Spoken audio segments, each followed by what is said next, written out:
All right, what's up, YouTube? Welcome back to the Cutlass Board Games channel, and welcome back to From Computer to Cardboard, a series where we look at video games and how we can adapt them to board game designs. And for the first, season, whatever you want to call it, we're working on Against the Storm, which is like a Civ builder sim kind of a game. In the first two episodes, which you should probably go and watch first if you haven't already, we kind of break down and analyze what is in Against the Storm and what key components we need to focus on to kind of deliver that experience to a player in a board game adaptation.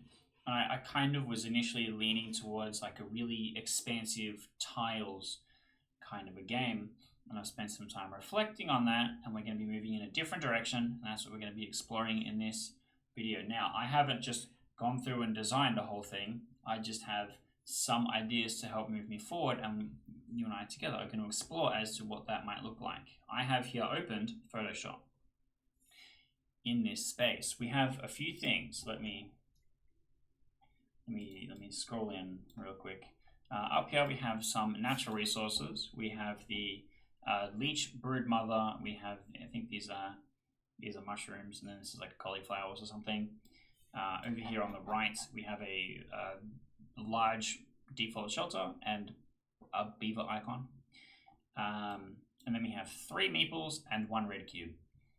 So I wanted to put some stuff on the screen so we had some stuff going on. And they're all incredibly small because I'm thinking there's going to end up being a lot of things in here eventually. But in making the slides and stuff for the previous episode, I've downloaded a lot of the icons of like some of the goods and some of the buildings and stuff just from the wiki. And the wiki is a really good resource for that. And so I'm going to be kind of like placing things and looking at stuff and how it's supposed to all come together. Now, what I'm thinking about how things change. Let's start with that. I still want to do tiles and I still want to do meeples. I think worker placement should still be the core of the experience, but I'm actually thinking that the core mechanic that the players use to exercise their will upon the world should be cards, instead of cards just being the orders that you have to fulfill to receive reputation. And so what I'm thinking is we're going to have a deck of cards. Let me just scribble on here for a second. That is too big. Let's get it smaller. Here we go. We're going to have a deck of cards, which is buildings. BLD for short, I suppose. Which is all the buildings. So we're looking at stuff like Trappers Camp. Hello, Trappers Camp. This is the Trappers Camp. We're just going to use this as our example for now. For example, the Trappers Camp. It's not super easy to see. Let's zoom in a little bit. And what I'm thinking is the cards are how you distribute orders to the workers to do things. And you start off with a deck of basic stuff. So the stuff that you would normally build at the beginning of the settlement. So that's your woodcutters camp, herbalists camp, or whatever. And you could have different setup scenarios. So here I clearly do not have wood, but I think wood would have to be essential. We would need something that can deliver food and plant fiber, and trees deliver wood and plant fiber. And then we would need a source of clay also, and I think some stone deposits. Most nodes that deliver resources have a primary thing and some secondary things. And I think most stones have like algae or insects or something as a secondary. So we could do something like that where we would need to find a way to split between the different things and determine exactly what you received. But your deck would be the basic resource gathering things. And so you go, okay, I think Trappers Camp is the way to go for this season, and the season would kind of determine that's like a round or something, a round of cards. You play the Trappers Camp, which allows you to assign one of your meeples to a thing, and because your teammate, depending on how many players we're going to have, is also going to have meeples to assign to different things, there might be some negotiation there. You're like, well, in my hand, I have only really the option to go Trappers Camp. You guys should pick something else or something like that. And then once you play that Trapper's Camp card, you move your meeple over here. This is the Leech Broodmother, which you would get meat and stuff. Insects, maybe? I don't remember. Meat. And then, whoops, I threw them away. And then the cube. The cube, let's be at the top. The cube would maybe represent one resource that this meeple then carries away and puts in your cube area. Like I said, I had not just gone through and designed a game. This is us figuring it out together. That's kind of the idea. Let's bring our mans back. Okay, so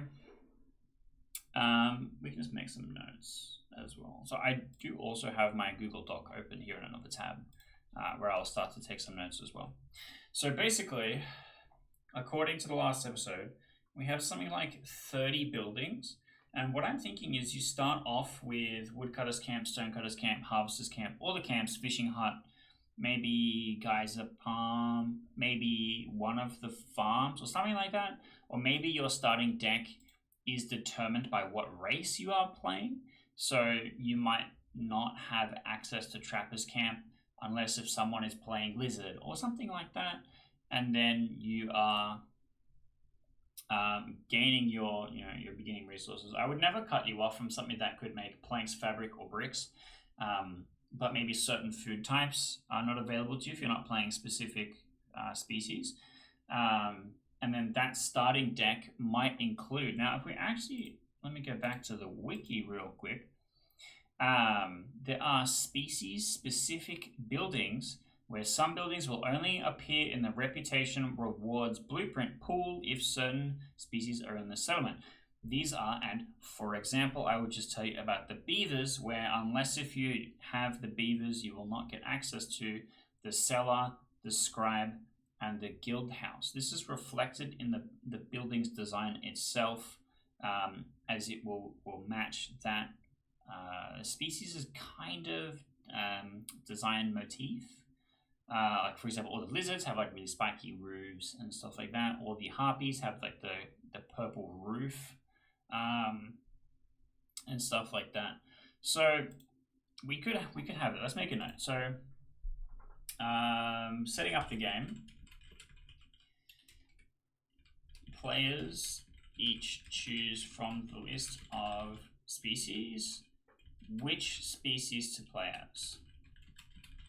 And there will be only enough components for one of each type. Like we kind of two people being beavers. So after we've divvied up what species we're all going to be, we then need to build the starting deck. So assemble the starting deck for the selected species. And this will be denoted in some way. It'll have like an icon on it, which is like, this is the beaver starting deck. Which is not a foreign concept to board gaming. A lot of times you will have like special baggies that are like, this is the cards, this is the meeples, this is the cubes that you need for this specific start, and then you put them back in there once you finish playing the game. So I think that's fine. And then that will constitute your starting deck, kind of like how most deck builders work, where most deck builders will have, let's use Star Realms, for example. You've got like 8 currency cards and 2 attack cards, I think it is. Don't quote me on that. And then you'll basically, you'll kind of randomly have somewhere between 3 and 5 gold for the first couple of turns to start buying stuff. And that's kind of what I think I want to emulate here. And then as time passes, or as you accumulate reputation, cards are revealed and potentially given to different players. Now, where I think the co-op part might make this interesting is that a special food one might come out. For example, let's go back to our list. Is it here? No, it's in my slide. One second. Let me open up the beavers species wiki page. the beavers, they like biscuits and pickled goods. Is that right? I think so. Biscuits, pickled goods, education, leisure, luxury, basic housing, beaver housing, clothing. That sounds about right. So, if I know there's a biscuits overlap with, I think it's harpies, with humans, sorry. Coats and education overlap with harpies.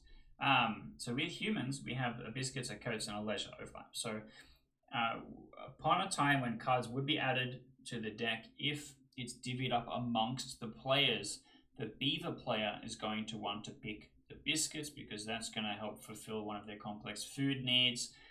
And the humans player is going to be like, well, no, hang on, I want the biscuits. And so that will create some conflict that they need to resolve in such a way, which I think is fine. I still need to figure out how or what that's going to work, but I think I like the idea of most of the interaction of what you're doing is playing cards, because the vision in my head that I had originally about like making as close to a one-to-one recreation of the game is that you would have to have massive player boards that has like every single resource type listed on it with like a long graph of how many things, quantity that you have, that you put cubes in, you move it up whenever you get one, or when you eat one, and it comes back down. And maybe your guy cuts down a tree, the wood tracker goes up, and then you make some planks, the wood tracker goes down, the planks tracker, and it just sounds exhausting.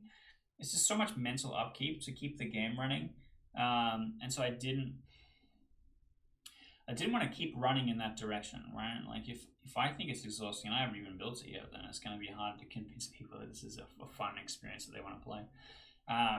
So I'm trying to find ways that will simplify that experience, and I think this is possibly moving in the right direction. So we've got our setup where we need to design. So let's like have a to-do list also. To-do list is always great. Set up decks for each species. Okay. So now we have these resource nodes. I've just picked out 3. There is actually a couple others. There's also reeds, which is for the harvesters. There's also stone. There's also ponds for the fishing hut. There's also a geyser, potentially, for the water extractor. I'm not seeing anything else. I think that's it. So in theory, there could be much more of those available. And then what happens, right? And then what happens? I play my card.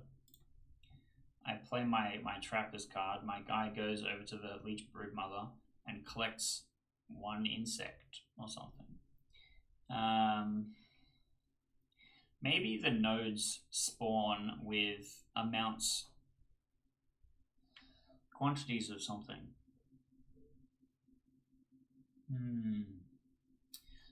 I feel the gears turning. What if I just take this picture of a pie and I put it on the screen? How does that grab you? So I'm thinking, magnifique. I'm thinking, in somehow an accomplish is made. I'm just gonna go !, add cards to deck. I know you can't read that.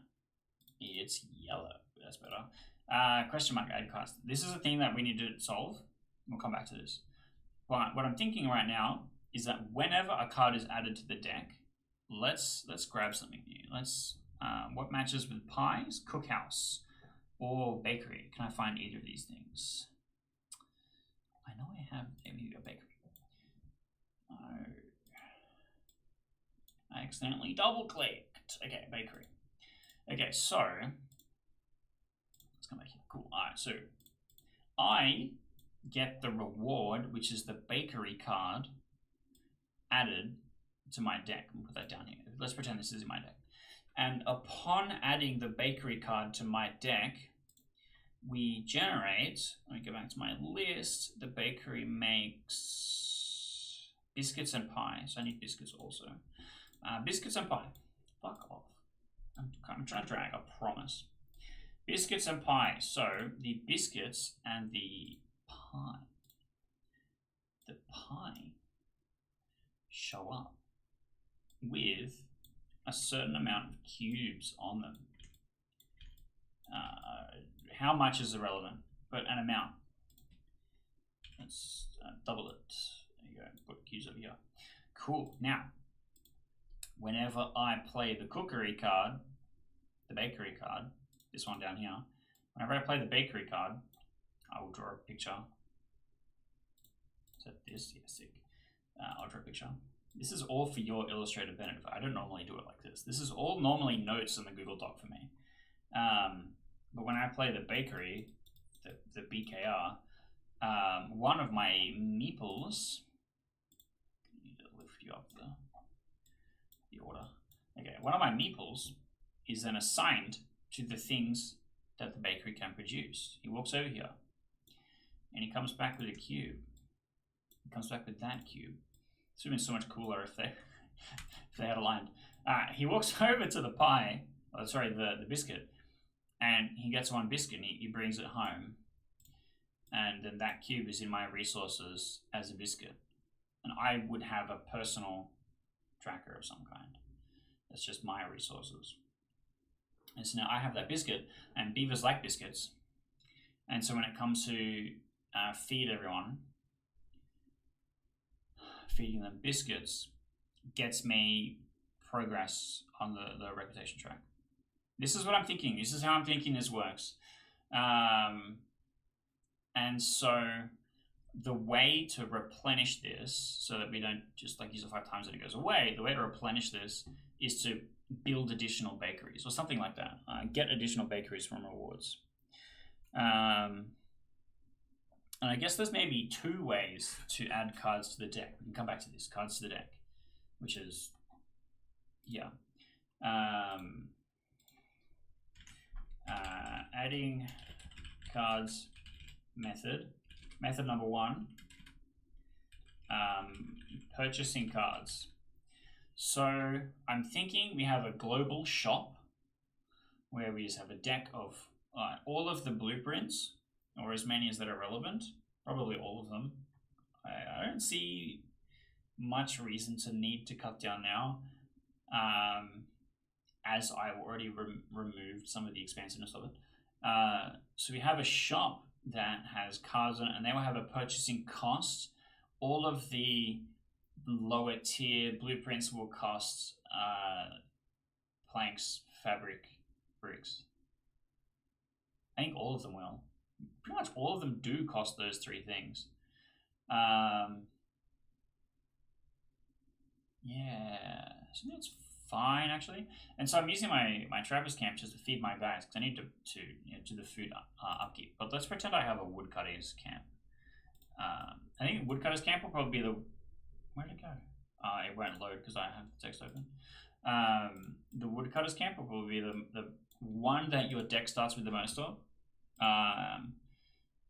Probably. And then you will cut down trees, which will give you wood, and then you'll have to do something to make planks. Whether or not I want it to be this same method or not, I don't think so. Maybe you start with some things in front of you that make the base 3. Maybe you start with a lumber mill, a weaver, and a brickyard per player, and that's just a tile that you have. So let's bring those over. I didn't save the images for those. That's okay. That's it later. So I play my lumberyard, my woodcutters camp. It cuts down trees. I get wood to my wood resources. I then put a guy, this guy over here. I put the guy into the lumber mill, and he makes planks for me. And then that cube goes from wood to planks. So I am going to be doing some resource management on my own personal shit, which I think is fine. I'm unsure if I want them to be bays or if I want them to be trackers. It's still going to be a little bit fiddly, but I think that's okay. I don't think it's going to be so crazy. And so once I have the basic income of creating enough basic foods to feed my guys, because I think through seasons we'll have food upkeep where you need to spend it to pay for your workers. And then by building more buildings, houses, like this one, we have the big shelter, or if I get beaver specific ones, I'll get more meeples. And maybe the meeples are color coded to which race. So I know what my friends and stuff are doing. And then it's cooperative, but we're all eating the same resources and trying to work together to not fuck it all up, I guess. When I buy more shelters, when they come up from the rotating shop, I get more meeples that I can place places. And then I start making advanced resources. I have planks, I have fabric, I have bricks, and I can start buying more advanced cards like the bakery. And then the bakery can, once purchased and added to my deck, generates these resource nodes of the complex foods. Now, my allies, unless if they have something that has access to one of these nodes, could not harvest them, and I can. In theory, you should be able to trade between players or something like that. I'll figure that out later. But if they get something that gives them access to biscuits but not pies, they can add biscuits. But if they get something that has access to biscuits, it will add a second biscuit node and put some cubes on it. So I'm thinking this is definitely going to be a cube festival. There's going to be a shitload of cubes everywhere. And there's going to be a big old deck of cards, and there's going to be like 40 meeples per person. It's going to be like 40 meeples total, maybe 30. 10 per person. Maybe you have a population cap of 10, and each shelter adds 2 guys or something. Which I think is fine. Oh, actually, the big shelter shows up in the deck as a large number, but then the racial specific shelters show up in the deck as a small number, because only I can purchase this. But somebody else could buy it and build it and gift it to me, and I trade them something that I have. I trade them cards out of my deck or whatever. Doesn't seem so bad. I think we're cooking. Okay, so adding cards method 1, purchasing cards by paying construction materials. Let's make a new line. Construction materials. Method 2, reputation rewards. Now, the reputation rewards normally give you a blueprint where you choose one between 3. We could do something similar to that, where every time you meet a reputation goal, everyone gets a card from the top of the deck. You splay out 3 per person, they get to pick one that you can shuffle back in, the next person, and so on. So everyone is slowly getting cards. Everyone is rewarded for the global reputation track increasing, and players together work to increase the global reputation track. I think that's fine. Yeah, I think that's fine. And then we would have orders, and the orders would be like, I need 5 pies. And then you go, well, I'm going to take a pie, I'm going to put it in my resource thing, but then actually no, I want to put it on the order card, and the order cards would accumulate in patience over time, and then at the end of, I don't know, whenever, move them onto the impatience track or something. The impatience track goes up. The impatience track goes up based on how many ones, based on how long they've been there. So if it's gone through 1 season and hasn't been completed, it gets a cube. The impatience track goes up by 1. When it goes through the 2nd season, it's got 2 cubes. Now the impatience track goes up by 2 or something like that. So the longer something sits there for, the worse it becomes for the impatience. The queen has been waiting for so long for these 5 pies, as opposed to the 20 wood that she just asked for. She's like, I just asked. They only just got the letter for that. They wouldn't have had it ready yet. But those damn pies, I asked them last year and they haven't shown up yet. I think makes sense, like thematically, and I think that's a fine way to do that. So let's draw our order cards in here. So it's part of the visual metaphor with a nice red. Some Bob Ross kind of vibes going on here. So this is the order card, and the order card demands. Where my biscuit icon is? What's my biscuit icon? Biscuits. Demands biscuits. 5 bickies or whatever. Again, you can't see that. 5 bickies, and I harvest the bickies, and I add it to the order card until that's completed. We would have a separate color for impatience, and then once that's completed, it adds reputation, regardless of how impatient the queen is. This always still adds reputation, and then the track goes up. So I think we've got something. I think we've got kind of the basis for how the game is going to work. And then now for the next episode, I need to actually build out some templates for what the cards and tiles and stuff are going to look like, because the resource nodes are all going to be tiles. We need to get the full list of what resources we really want to have in there, because the number of resources in the game is gigantic. And we need to have like multiple ones of each. So that might get real big real quick. I think we might make it so that the basic resources, like mushrooms, like reeds, like wood, is infinite, which I think is fine. It's a little bit hand wavery, but that's okay. Some of the things that this is missing, it's missing glade exploration. We could put something into the shop deck that's like events, that's like you reveal this, and there's a fishman totem, or there's the haunted building. If you put guys here for a period of time, then you might get this reward. The haunted building reward is normally you'll get this specific building, and you can use it now. So we could add that into the shop deck. I think that's fine. One of the things we haven't covered is how rounds and seasons work. So it might be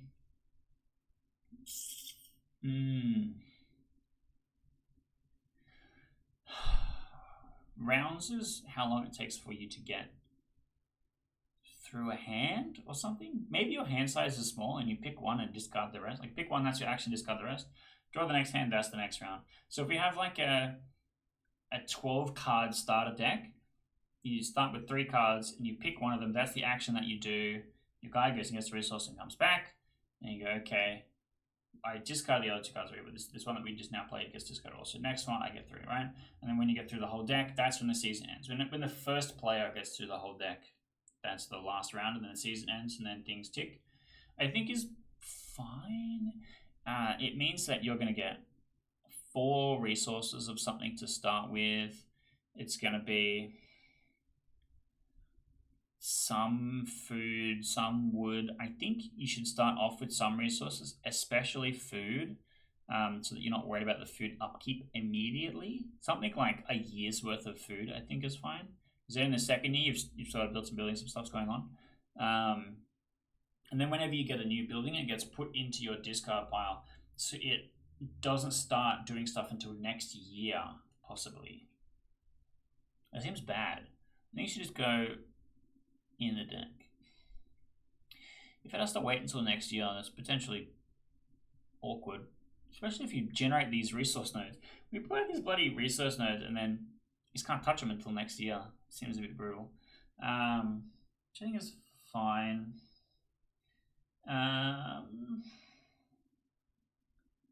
But I think something like that, some kind of timer like that, because as the deck gets bigger and you have more buildings and more guys doing stuff, yeah, the number of guys doing stuff doesn't really line up with how the deck is split. We don't actually need meeples in that scenario.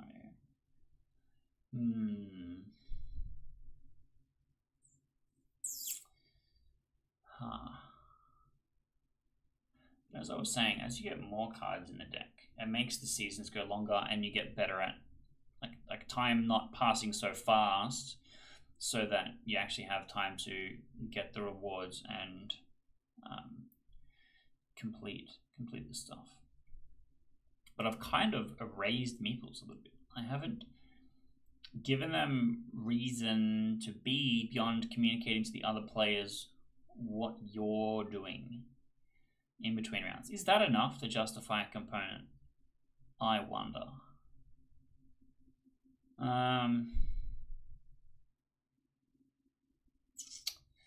Because it's not simultaneous. It's not like we all put our guy on there and then grab all of our resources, which is probably what it should be. But maybe it's like per player, per turn type thing. Like, I'm first player. I play my bakery card. My meeple goes over to the biscuits. Do I get a biscuit right away? In theory, it's worker placement. He has to sit there and make the biscuit. That's what that's trying to communicate.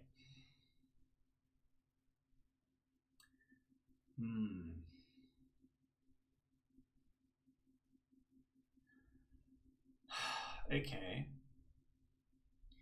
Season ends after you've assigned all of your meeples, and you slowly get more meeples over time. And instead of your deck just getting infinitely large because there's infinite cards, and the season being gigantic, the season is limited to how many guys you can have. And it means that I need to add some stuff that lets you shed cards out of the deck, or your hand size gets bigger as you build more buildings for people to live in, maybe. And so like, instead I'm drawing 5 cards, and then I pick one for my dude, and then, it goes on like that. So it's evenly divisible amongst the number of workers you have, something like that.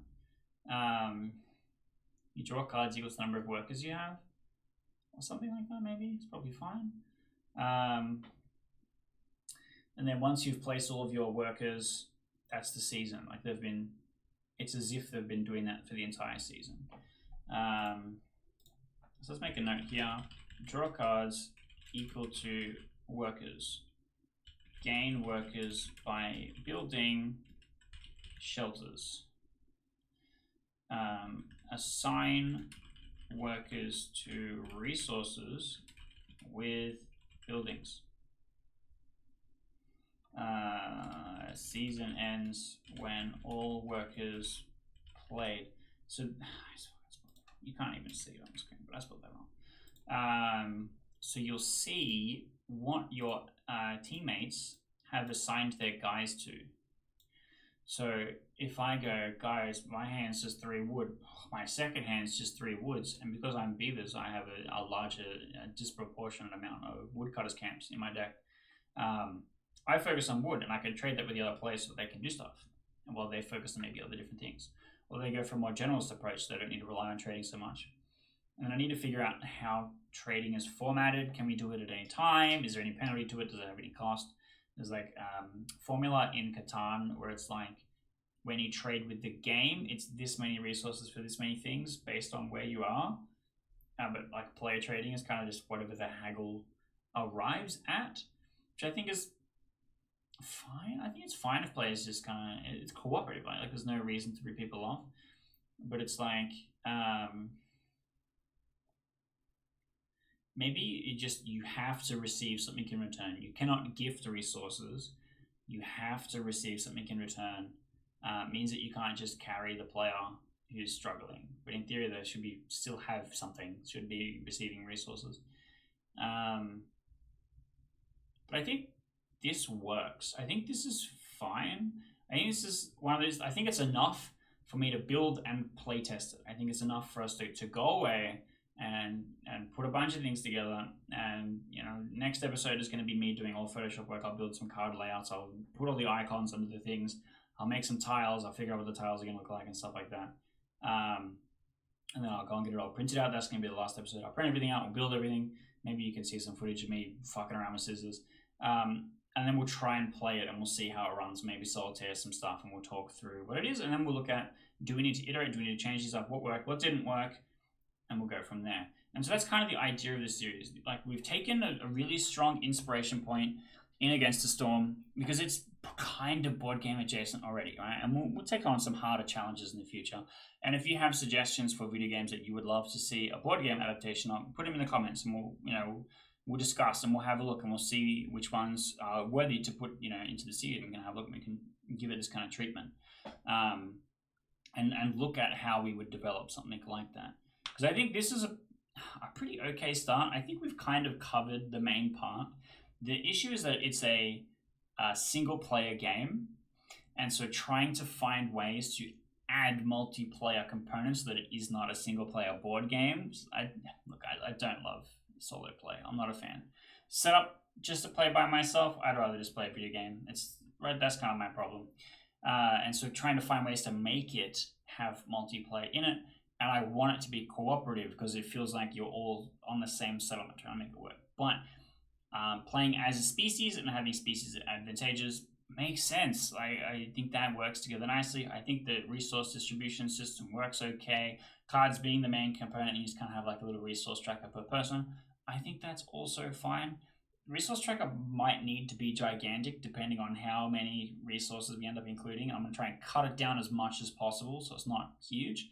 But I think that's fine. I think this might be playable. And look, if you're excited to see how it all comes together, stick around. On the screen, I will have a playlist which is going to have all of the From Computer to Cardboard videos in it. So if you missed the beginning where we walked through and explained everything about how Against the Storm works and kind of what our ideas were, you should go back to the start and start from there. If this is not the most recent video, you can find out exactly what happens next. You can see me playing around in Photoshop and building it all together. So go and check that out. I will have just another random video on the screen because you never know, I might have made something else cool that grabs your attention that's worth going and having a look at. We play a lot of board games. We're doing a lot of Let's Play. I do a lot of other game design discussion content. And if you are, and I think generally anyone could be, thinking about making a game, maybe there's some stuff on this channel for you, and you should consider clicking the subscribe button so you can see some of the cool stuff that I've been building take shape in the future. So stick around because you saw how fantastic my Photoshop skills were in this episode. Just you wait until I'm making cards and tiles. Just you wait.